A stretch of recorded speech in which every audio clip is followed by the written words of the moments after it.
Hey there! Chances are if you clicked this video, you're curious about how you can improve your privacy. And who could blame you? We live in a world where mass surveillance, AI, and data breaches, as well as corruption, are starting to become the norm. I would like to first off say this.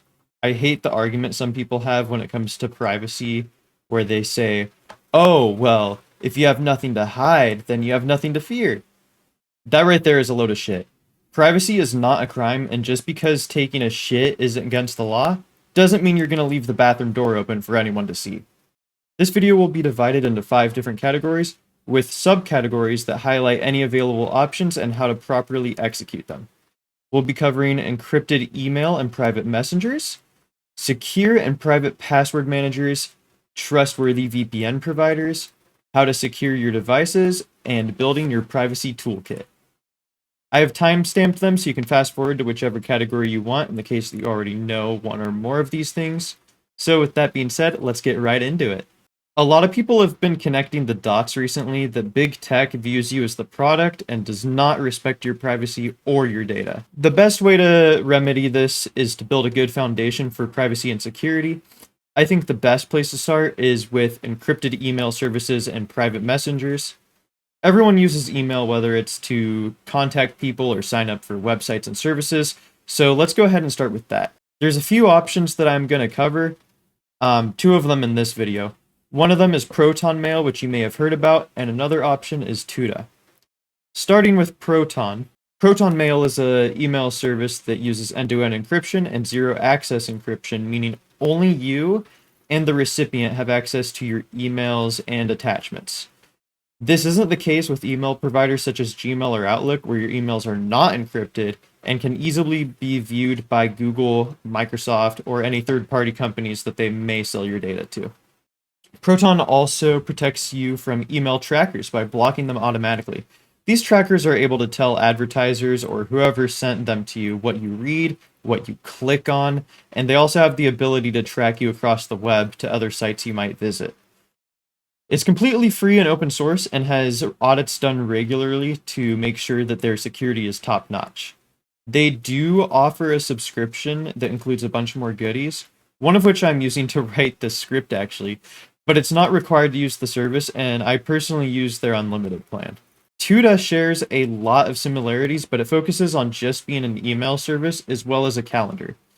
Tuda uses quantum safe encryption for maximum security, and they also have 0 ads and are powered entirely off of renewable energy, which I find extremely cool.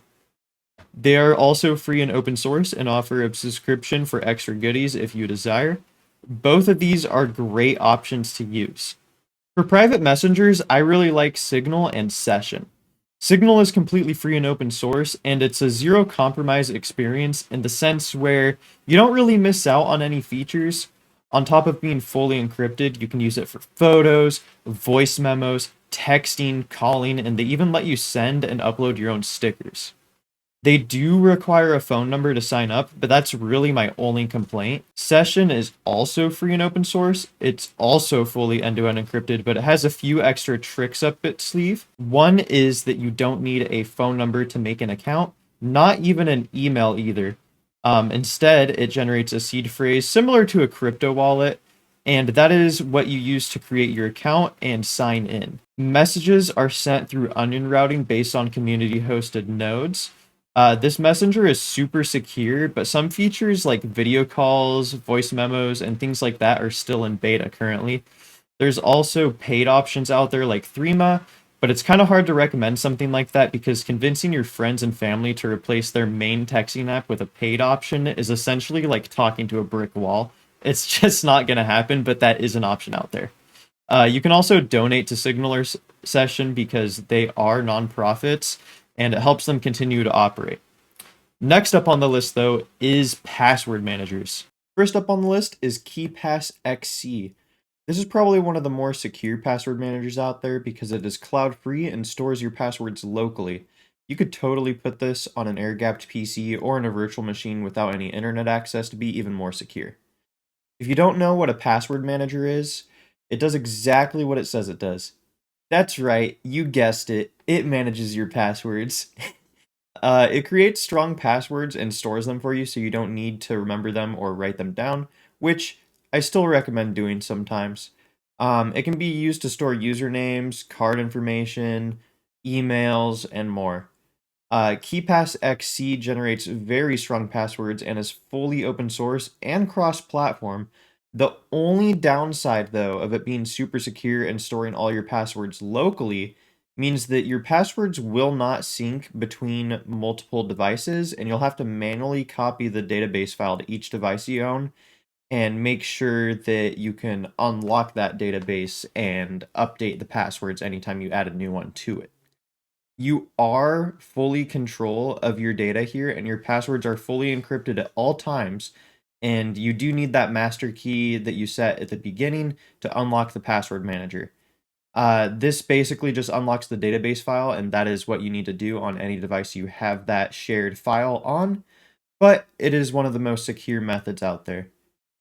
There's also other options like Proton Pass, which is also end-to-end encrypted.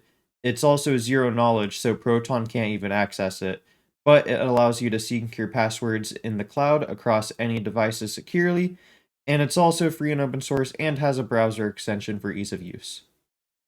Next, though, let's go ahead and get into picking out a solid VPN provider. Finding a trustworthy VPN provider can be a tough venture. The main thing you want to look for is a provider that isn't storing all of your data, has a no logs policy, and is open source and audited. I'm going to be covering two of my personal favorites and telling you what to avoid as well. First up is Mullvad VPN. Mullvad doesn't ask for any personal info, not even your email to sign up. They accept payments using cash or cryptocurrency, which is huge. I personally recommend using something like Monero for this, as it's the most private option out there. Mullvad is open source and externally audited. They are based in Sweden and follow the relevant laws for their jurisdiction. They have quantum-resistant tunnels, which protects against future quantum computers breaking encryption. Mullvad also has defense against AI-guided traffic analysis, which is great to see, as well as obfuscation methods to circumvent censorship. A lot of their ads have actually been banned on UK television, so they must be doing something right. There is also Proton VPN, which is open source, has zero log policies in place, and they are currently based in Switzerland, but are in the process of moving out due to privacy restrictions. You also have the ability to bypass censorship. They have a VPN accelerator, which I can attest works. Proton also has a built-in malware and ad blocker, and you do need an email to sign up, but you can't really go wrong with either of these options. I will say that Mullvad VPN seems to be a bit more feature-rich when it comes to privacy. Just stay away from things like ExpressVPN, CyberGhost, Private Internet Access, and ZenMate, because this guy here owns them, and, well, he doesn't have the best track record exactly. This is why it's important, though, to take your time to thoroughly research a company or organization before trusting them with your data. Next in line, though, we have securing your devices. Securing your devices can seem like a daunting and never-ending task, which in some sense is true. I'm not going to go super in-depth here, but I will tell you some of the best precautionary measures you can take when it comes to securing your devices. Use camera covers on your webcams. Even something like a piece of tape works just fine. Install an ad blocker like uBlock Origin or Ghostery to protect against ads and trackers. Use USB data blockers for public chargers. You can get those for around $10 online. Turn off things like Bluetooth, Wi-Fi, and cellular when you're not in use. If you're out and about and you're on data, there's no need to keep your Wi-Fi on. Attackers have been known to use that to break into devices before, and it's just best to keep as many doors closed as possible for a breach to happen. Use privacy screen protectors, ditch operating systems such as Windows that compromise security and privacy, ditch services made by Google and Microsoft if you can. Make sure to use encrypted cloud storage or save your files locally using a NAS or external hard drives. If you're using Apple products, consider turning lockdown mode on. Go through your privacy settings on your device and decide what you can turn off and what you can't. Make sure to use privacy respecting browsers such as Mullvad browser, LibreWolf, Firefox, Tor, etc. Use search engines like DuckDuckGo instead of just Google. Use encryption tools like Veracrypt and Encrypto.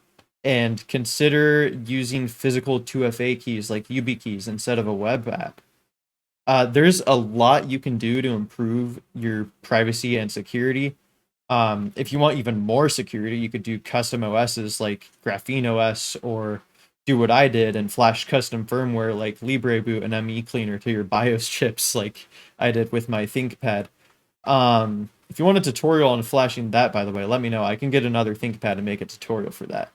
You can also use things like Tails OS for a portable operating system with some great privacy tools.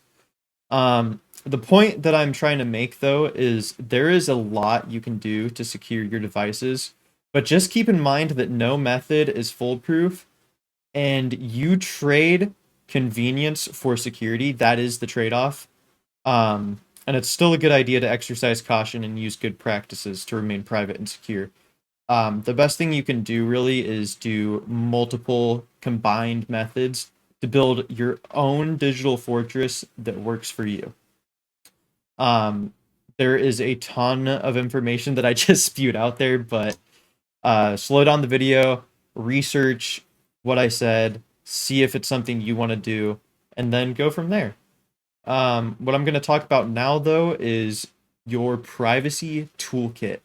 So this is the part of the video where I implore you to take what you've learned here and build your very own privacy toolkit. Stay safe out there. We live in scary times, and people in power will not stop attacking personal freedoms and privacy anytime soon. Right now is the time to act. Do not let these people walk all over us. Advocate for your freedoms and make your concerns heard. I also encourage you to share what tools that you use on a day-to-day basis in the comments down below. Let me know if I missed anything or there's something else you recommend. The internet was meant to be shared, and that's exactly what we should all be doing. Don't let your voice be silenced. Stay safe, stay secure, and until next time.